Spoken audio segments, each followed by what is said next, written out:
Morning to you, family. This morning for MSR, we are going to be reading Genesis chapter 36, verses 1 through 19.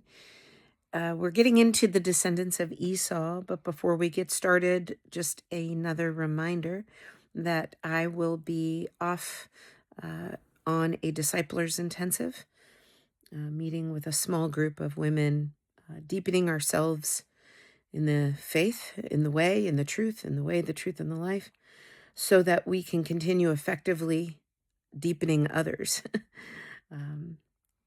into the way, the truth, and the life. So I'll be gone beginning Tuesday. I'll be here tomorrow, but Tuesday until the following Monday. So I'll return on Monday the 30th for MSR.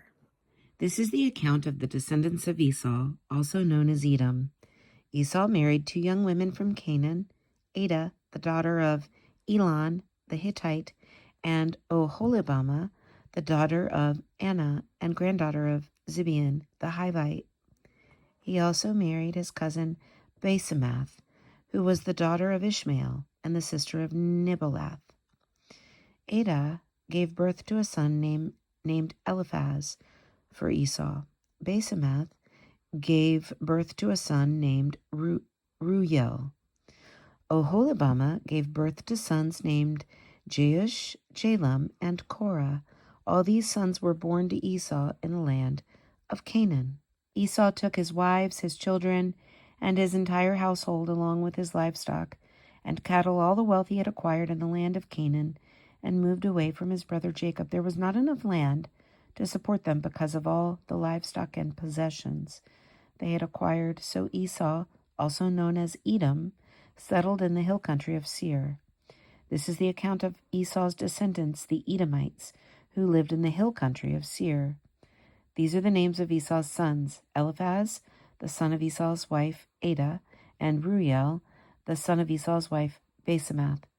The descendants of Eliphaz were Teman, Omar, Zepho, Gatam, and Kenaz. Timnah, the concubine of Esau's son Eliphaz, gave birth to a son named Amalek. These are the descendants of Esau's wife Adah. The descendants of Ruel were Nahath, Zerah, Shema, and Mitzah. These are the descendants of Esau's wife Basemath. Esau also had sons through Oholibamah, the daughter of Anna and granddaughter of Zibeon. Their names were Jeush, Jalam, and Korah. These are the descendants of Esau who became the leaders of various clans. The descendants of Esau's oldest son, Eliphaz, became the leaders of the clans of Teman, Omar, Zepho, Kenaz, Korah, Gatam, and Amalek. These are the clan leaders in the land of Edom who descended from Eliphaz. All these were descendants of Esau's wife, Adah. The descendants of Esau's son, Ruel, became the leaders of the clans of Nahath, Zerah, Shema, and Mitzah. These are the clan leaders in the land of Edom who descended from Ruel. All these were descendants of Esau's wife, Basemath. The descendants of Esau and his wife, Oholibamah, became the leaders of the clans of Jeush, Jalam, and Korah. These are the clan leaders who descended from Esau's wife, Oholibamah, the daughter of Anna. These are the clans descended from Esau, also known as Edom, identified by their clan leaders. We see here nations being born, essentially. That's what the lineage of these people did. Clans, maybe not nations, but clans, territories, tribes. We see them being started here as Esau begins to establish his own families, children. A couple of things stick out to me about that. Number one is that Esau is the father of the Edomites. So Esau, also known as Edom. The Edomites will later butt heads, for lack of a better word, with the Israelites and kind of become a thorn in their side to keep them from leaving in the Exodus, to keep them down, so to speak, to keep the Israelites down. So this is interesting, right? Because this is family. Jacob and Esau are brothers. But a division has come. They have separated territories, and they're actually serving other gods. Jacob, of course, Israel serving the one true God.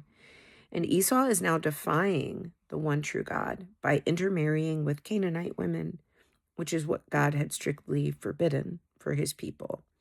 So Esau has taken this other road, right? And each one of us have the opportunity to take the other road. But none of us are beyond redemption, because Jesus says anybody who turns to him, he will receive them, right? So nobody's beyond redemption. All we have to do is turn. But this turning away, this continual turning away, does create destruction and rivalry eventually. The other thing I note here is that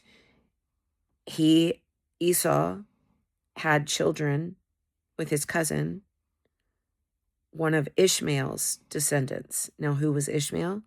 Ishmael was Isaac's brother, right? Isaac followed the Lord. Ishmael did not, veered off, did his own thing, even though God promised to make him a great nation, and he did. And then the last thing I see here in this passage about the descendants and about these various clans is we see Amalek being born. And from what I can find, this is the father of the Amalekites. And if you don't know the story of the Amalekites, well, the Amalekites were a brutal people who hated the Israelites. So do you see where this splitting off, it leads to utter destruction and war between people that were once family. So the Amalekites served other gods. They did not serve the one true God. And they became enemies of the Israelites. And later, eventually, we'll get there, King Saul was called to obliterate the Amalekites, to wipe them off the face of the earth because of the scourge that they were. And he disobeyed, and he kept the leader of the Amalekites, the king, whoever it was at the time. We'll read more about this later. And then Samuel, the prophet, ends up killing him. But God is serious when he says not to intermarry with people who don't serve him. It's for your protection and for his glory. But to be clear, if you're in a situation where you have intermarried and you have partnered with someone who does not serve the Lord, pray. Keep praying. Keep abiding. Abide in Christ through your quiet witness. God says in his word that you can win them over. You can turn them to him. Keep praying. Don't lose hope. Our God is a God of redemption. Our God is a God of restoration. Nobody can thwart him. His plans and purposes remain. So keep looking to him, the author and perfecter of your faith, and the one who desires that nobody should be apart from him, that nobody should perish. I pray this encourages you this morning. I'll see you one more morning tomorrow morning before we take a break until March 30th.